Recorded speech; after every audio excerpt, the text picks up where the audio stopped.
सदृश गोपिन प्रेम प्रकट कलयुग ही दिखायो।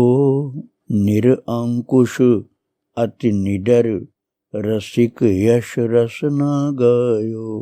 दुष्टन दोष विचारे मृत्यु को उद्यम कियो।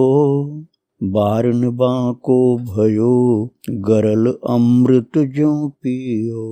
भक्त निशान बजाय के काहू ते नाही लजी। लोक लाज कुल श्रृंखला तज मीरा गिरधर भजी। श्री राधे राधे। भक्तों, जहाँ विशेष शक्ति प्रभु की होती है, भगवत भक्ति की, वहाँ सभी मार्ग पूर्ण रूप से अच्छी प्रकार से जागृत मिलते हैं। वहाँ भक्ति ही केवल नहीं रहती, भक्ति तो सर्वोपरि है, लेकिन योग भी वहाँ पूर्ण दिखलाई पड़ता है, ज्ञान भी पूर्ण दिखलाई पड़ता है। महाराज, निर्गुण सगुण सबका पूर्ण ज्ञान होता उसको। आप सुन रहे थे कल कि किस प्रकार से मीरा जी ने योग साधना में पूर्णता प्राप्त की थी।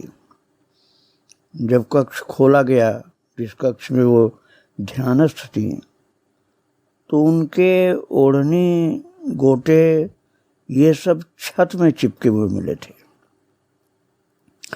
और निवृत्तिनाथ जी महाराज, जो ज्ञानेश्वर जी के बड़े भाई थे, महान योगी, उनके मुंह से निकला जय सच्चिदानंद।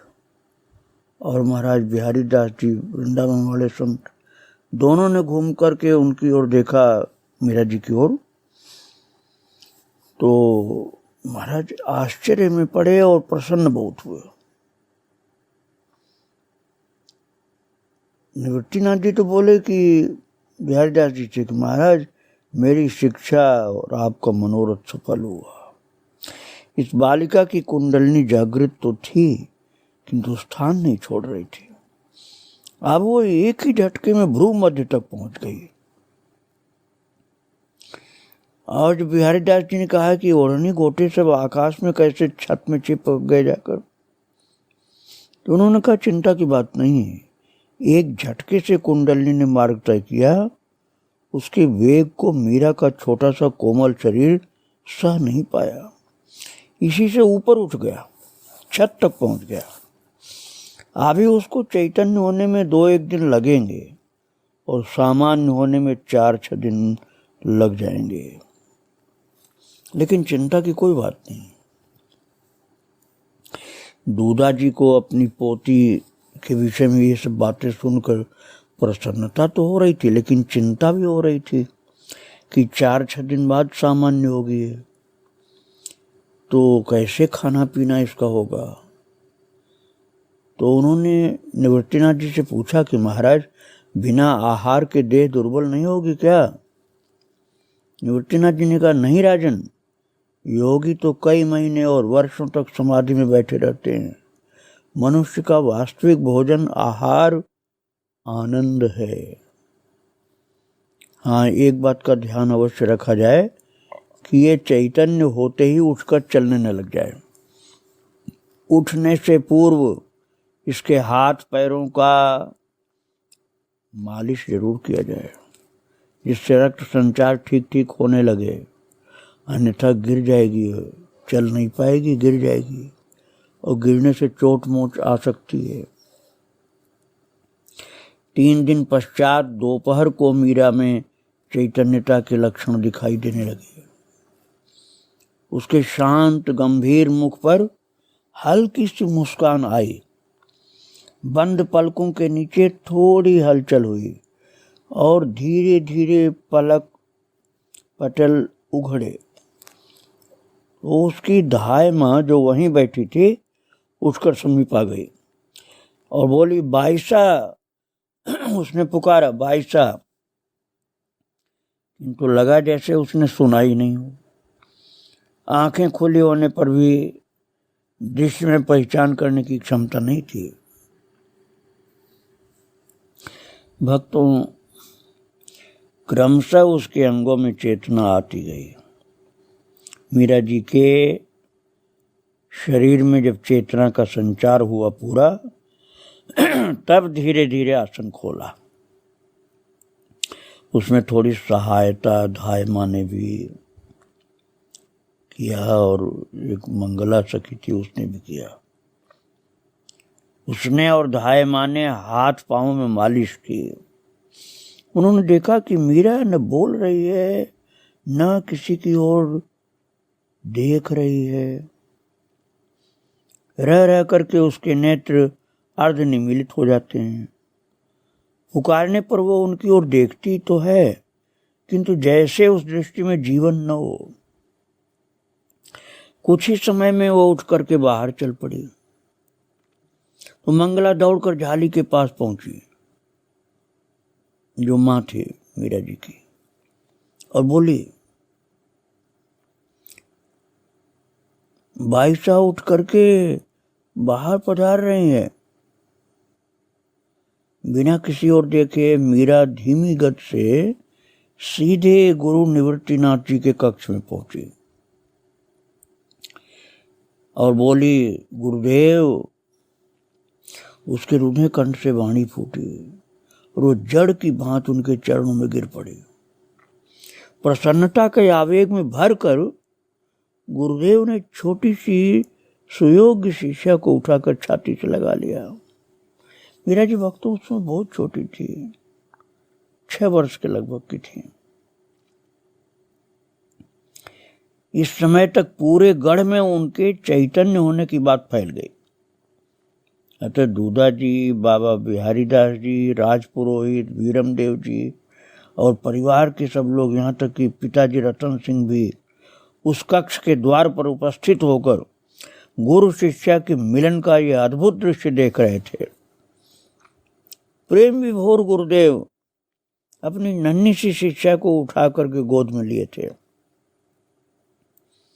वो दृश्य देख करके कई लोगों की आंखों में प्रेम के आंसू भर आए और निवृत्तिनाथ जी ने कहा, बेटी, तुमसे शिष्या पाकर मैं धन्य हो गया। निवृत्तिनाथ जी भाव विभोर थे भक्तों। नन्ही सी मीरा को निवृत्तिनाथ जी बहुत देर तक गोद में ही लिए रहे, फिर गोद से नीचे उतारा और कहा कि तुम बहुत अच्छी हो बेटा, तुमको सब कुछ प्राप्त है। और पुनः प्रणाम करके मीरा ने अपने आंसू भरी आंखें उनकी ओर उठाई। कंठ कुछ भी कहने में असमर्थ हो गया था। गुरुजी के साथ कक्ष से बाहर आकर मीरा ने बाबा बिहारी दास जी, राजपुरोहित जी, दूधा जी, वीरमदेव जी, रायसल, रतन सिंह जो पिताजी थे, सबको भूमि पर सिर रखकर प्रणाम किया। रतन सिंह के अतिरिक्त सभी ने सिर पर पीठ पर हाथ फेरकर आशीर्वाद दिया। और भक्तों, निवृत्तिनाथ जी से कहा दूधा जी ने कि इसको आहार के लिए आज्ञा प्रदान करें, क्या इसको खिलाया जाए, कितने दिन से इसने कुछ भी नहीं खाया है। तो बोले, काली मिर्च, मेथी, धनिया और मिश्री उबाल करके सर्वप्रथम यही पेय इसे छान कर पिलाया जाए। इसके पश्चात चावल की खिचड़ी में पर्याप्त घी डाल करके फिर दिया जाए। रानीवास में भी सबको उसने प्रणाम करना चाहा मीरा जी ने, किंतु महाराज वीरमदेव जी की बड़ी पत्नी सोलंकिनी जी ने उसे गोद में उठा लिया और कहा, बस बस बेटे, बहुत हुआ, तू तो महात्मा बन गई है बेटा। मेरी लाडली, आह, इस रूप गुण की खान को अन्नदाता हुकुम न जाने क्यों साधु बना रहे हैं। महाराज, सब लोगों के मन में बड़ा आदर भाव था। यद्यपि मीरा अब भी पूर्णतः सामान्य नहीं हुई थी, फिर भी अपनी बड़ी माँ की बात सुनकर वो धीरे से हंस पड़ी। बोली कि मैं तो आपकी वही मीरा हूं, देखिए न मेरे वस्त्र वही हैं, सब कुछ तो वही है। और महाराज इसके बाद उसको अपने ठाकुर जी की याद आई। मीरा को अकस्मात उसे अपने गिरधर की याद आई। वो एकदम छटपटा करके उनकी गोद से उतरी और श्याम कुंज की ओर दौड़ी। बच्चे भी साथ भागे। स्त्रियां चकित होकर देखती रहीं और मीरा जी के मुख से गदगद वाणी में स्वर निकला, मेरे स्वामी, मेरे प्रभु।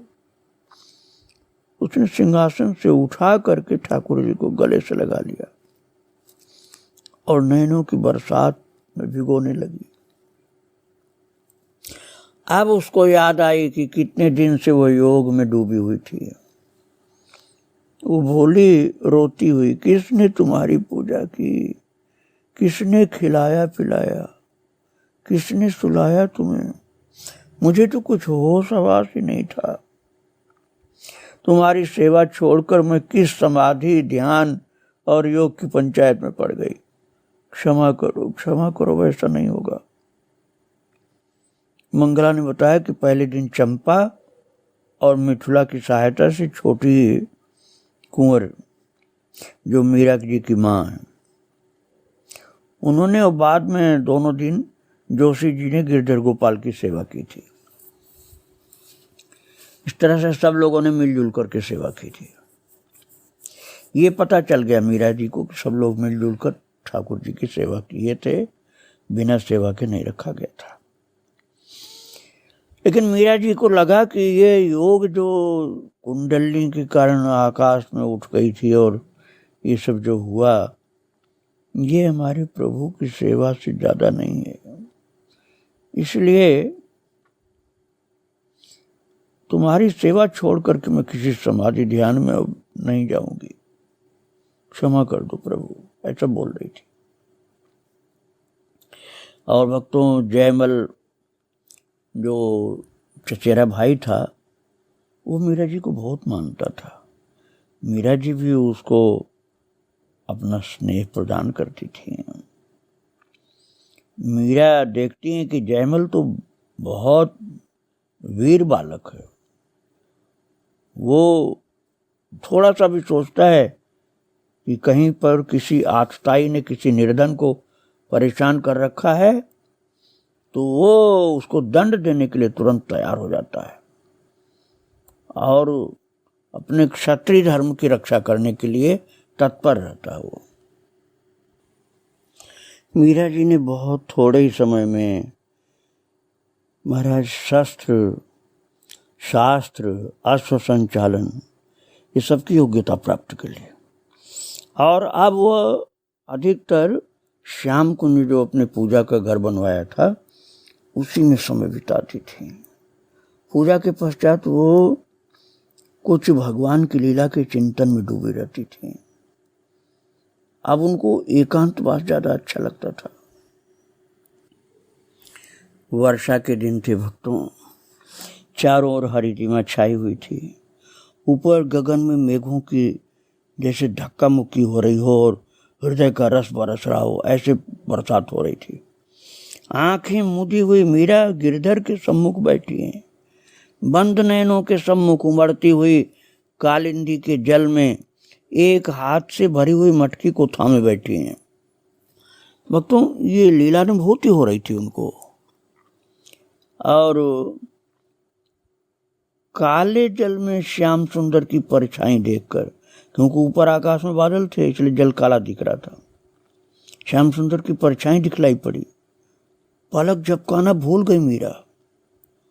ये रूप, ये कारे कजरारे दीर्घ नेत्र, हाथ में जो मटकी थी भक्तों, वो मीरा जी के हाथ से छूट करके जल में गिर गई। और उनको लगा कि कोई जल में कूद गया है और दो सशक्त बाहुओं ने उसे जल से ऊपर उठा लिया। वो देह, वो गंध, वो स्पर्श दिव्य दिव्य थे। किंतु कौन है ये उपकारी? उसने साहस करके नेत्र उघाड़े अपने, देखा कि ये तो उसी प्रतिबिंब का बिंब है। वो उसे उठाए हुए घाट की सीढ़ियां चढ़ता हुआ उसी की ओर देख रहा था। उसे सचेत हुई देख करके अकारण उपकारी मुस्करा दिया धीरे से। और मीरा जी को लगा कि मुस्कान में बड़ी जादू है, बड़ी शक्ति है और अद्भुत है ये तो मुस्कान। अरे जी मेरे आंखों में गुस्से चली आ रही है, लाज के मारे जीभ जैसे नहीं खुल रही, ये मुझे इतनी लाज क्यों लग रही है इनको देख करके। महाराज बहुत अद्भुत अद्भुत उनको अनुभव होने लगे। मीरा जी ने देखा कि उनके प्राणधन ही सम्मुख हैं और बोल रहे हैं ऐसे कैसे जा गिरी जल में। मीरा जी जल में गिर गई थी तो पूछ रहे हैं प्रभु कैसे जल में गिर गई। तो लाज के मारे जीभ खुलती नहीं थी, क्या बोले वो। शिला के सहारे उसे बिठाकर घड़ा निकाल लाए जल से, समीप रखते हुए बोले थोड़ा विश्राम कर ले फिर मैं घड़ा उठवा दूंगा। कहा नाम है री तेरो, बोले कि ना मुँह पे रुष्ट है, ऐसे प्रभु कह रहे थे। भूख लगी है क्या, तेरी मैया ने कुछ खवाया नहीं, ले मोपल फल हैं खा ले। ऐसे बोल करके ठाकुर जी ने एक बड़ा सा अमरूद और थोड़े से जामुन निकाल करके मीरा जी के हाथ पर रख दिया। अब ये सब उनको दर्शन हो रहा था वक्त। तो इतना प्रेम विभोर थी मीरा जी कि उनके नेत्रों से आंसू लुढ़कने लगे। तो ठाकुर जी बोले कि अरे रोती क्यों हो, क्या बात है, क्यों रोती हो। बोले कि नहीं। महाराज होठ फड़फड़ा रहे थे, आवाज नहीं निकल रही थी। प्रभु ने पूछा तुम्हारा नाम क्या है। मीरा, ऐसे धीरे से बोली। खिलखिला करके कन्हैया हंस पड़े और बोले कितना मधुर स्वर है, कितनी सुंदर बोल रही हो। इसके बाद भक्तों ठाकुर जी अंतर्धान हो गए तो रो पड़ी मीरा, श्याम सुंदर श्याम सुंदर कहाँ गए प्राणधार। समीप की फुलवारी में बैठी चंपा और चमेली दौड़ कर आई क्योंकि मीरा जी की आवाज सुनाई पड़ गई उनको, और देखा कि मीरा की आंखों से झरझर आंसू झर रहे हैं। बहुत व्याकुल थी दोनों मिल करके शीघ्रता पूर्वक शैया बिछाई और उस पर उनको लिटा दिया। चमेली ने दौड़कर दूधा जी को सूचना दी, वे आए। पंखा जलती हुई चंपा एक और हट गई। दूधा जी बोले क्या हुआ बेटी, क्या हुआ। मस्तक पर हाथ फेर रहे थे वो, और मीरा जी के मुख से शब्द क्या निकल रहे थे, कहाँ गए तुम, मुझे छोड़कर कहाँ चले गए, व्याकुल होकर बोल रही थी। उसी समय संत बिहारी दास जी भी आ गए।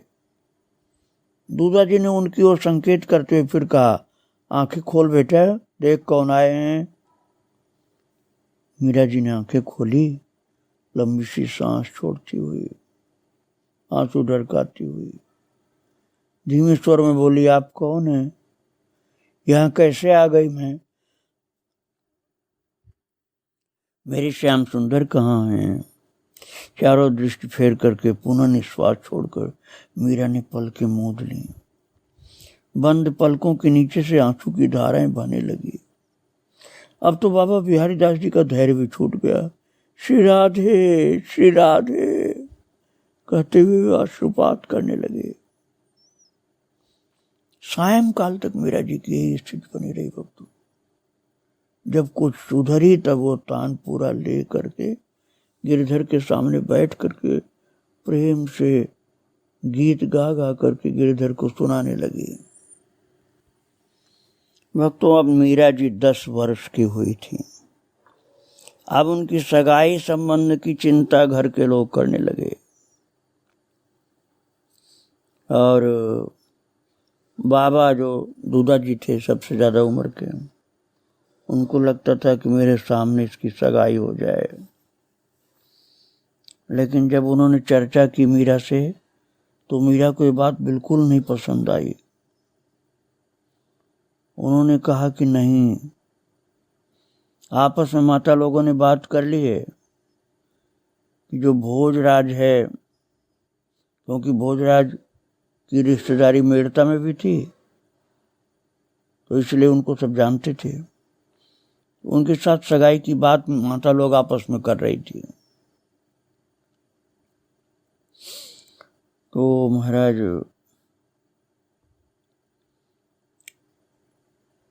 मीरा जी के सामने जब ये बात पहुंची है तो मीरा जी को बात बिल्कुल भी पसंद नहीं आई कि सगाई की चर्चा हो रही है। मीरा जी ने कहा, मुझे तो मेरी माँ ने एक ही बात बताया था कि जो गिरधर गोपाल हैं वही मेरे सब कुछ हैं, वही मेरे दूल्हे भी हैं और वही मेरे पति हैं, तो फिर दूसरी की सगाई की बात कहाँ से पैदा हो गई। बहुत ही प्रेम से प्रश्न किया था दूधा जी से मीरा ने कि एक बेटी के कितने बीज होते हैं, बीज मतलब दूल्हा, एक बेटी के कितने दूल्हा होते हैं। दूधा जी हंस पड़े, बोले एक ही होता बेटा, कई नहीं होते हैं। तो फिर मेरी बारात आएगी, फिर मेरी शादी होगी, ये सब बातें आप लोग क्यों कर रहे हैं। मेरे दूल्हा तो गिरधर गोपाल हैं, फिर दूसरे की बात कहाँ से पैदा हो गई। दूधा जी ने बच्ची को बड़े प्यार से हृदय से लगाया, कहा कि वो जो तुमको कहा गया था गिरधर गोपाल तुम्हारे दूल्हा हैं, वो तो तुमको बहलाने के लिए कहा गया था। उस बात को छोड़ दो, तुम छोटी सी बच्ची थी, अब तुम बड़ी हो रही हो। मीरा जी को वो बात बिल्कुल पसंद नहीं आ रही थी। वो बोली, ये जब गिरधर गोपाल मेरे हैं तो इनसे बड़ा दूसरा कौन हो सकता है, इनसे अच्छा कौन हो सकता है, इसलिए दूसरे किसी को मैं स्वीकार नहीं करूंगी, चाहे कोई भी हो। ऐसे बोलती बोलती रोने लग गई मीरा जी। और फिर दूधा जी बोले, तो रो मत बेटा, धैर्य धैर्य। मीरा का मुंह पोछा उन्होंने, आंसू पोछा, और बोले कि मैं बूढ़ा हूं, कई दिन का मेहमान, मेरे मरने के पश्चात ये लोग तेरा ब्याह कर देंगे, फिर क्या होगा, तू घबराना मत। सच्चा पति तो मन का होता है बेटा, तन का पति कोई भी बने, मन का पति तो भगवान होते हैं। गिरधर तो प्राणी मात्र का धनी है, अंतर्यामी है वो, मन की बात उससे छिपी तो रहती नहीं बेटा, तू निश्चिंत हो, और गिरधर तेरे मन का पति है। और मीरा जी एकांत में ठाकुर जी को ले जा करके बैठी, बार बार उनको छाती से चिपका रही हैं और फूट फूट कर रोने लगी। सखियां उनको समझा रही हैं, मीरा जी आप इतना क्यों रो रही हैं। मीरा जी ने कहा कि हमारे तो प्रीतम यही हैं, गिरधर गोपाल, मैं दूसरे से रिश्ता क्यों जोड़ूंगी, इसलिए तुम लोग बता देना घर में, मैं किसी से रिश्ता नहीं जोड़ सकती हूँ, मेरे सब कुछ मेरे गिरधर गोपाल हैं, और दूसरे से मुझे न सगाई करनी न शादी करनी है। मिथुला नाम की एक सहेली थी, सखी, उससे कहा कि भक्त की पीड़ा प्रभु सह नहीं पाते हैं, लेकिन मैं कहाँ भक्त हूँ मिथुला। मीरा रोने लगी, बोली, भजन मुझसे बनता भी नहीं, मुझे तो केवल ये अच्छे लगते हैं बस, ये मेरे पति हैं मिथुला, मैं इनकी हूँ, इन्हीं की हूँ, केवल इन्हीं की हूँ। कभी तो अपनी सेविका को अपनाएंगे, उनकी तो 16,108 पत्नियां हैं, और भी न जाने कहाँ कितने प्रेमयी गण उन्हें पुकारते रहते हैं। उनके बीच मेरी ये प्रेमहीन रूखी सूखी छीण पुकार ये नहीं सुन पाते हैं लगता है। तुझे क्या लगता है मिथुला, कभी वे इसकी ओर देखेंगे भी या उनसे किनारा काट जाएंगे। और रोने लगी। मिथुला की गोद में लुढ़क गई मीरा जी, और मिथुला ने बहुत प्यार से समझाया, मीरा जी, गिरधर गोपाल तुमको बहुत प्यार करते हैं, इसलिए तुम निराश मत हो, दुखी मत हो। सखी की गोद में मीरा जी आराम कर रही और सखी प्रेम से समझा रही है उनको। भक्तों, आगे के चरित्र में फिर आपको सुनाऊंगा। मीरा जी के चरणों में प्रणाम। श्री राधे राधे, जय श्री राधे।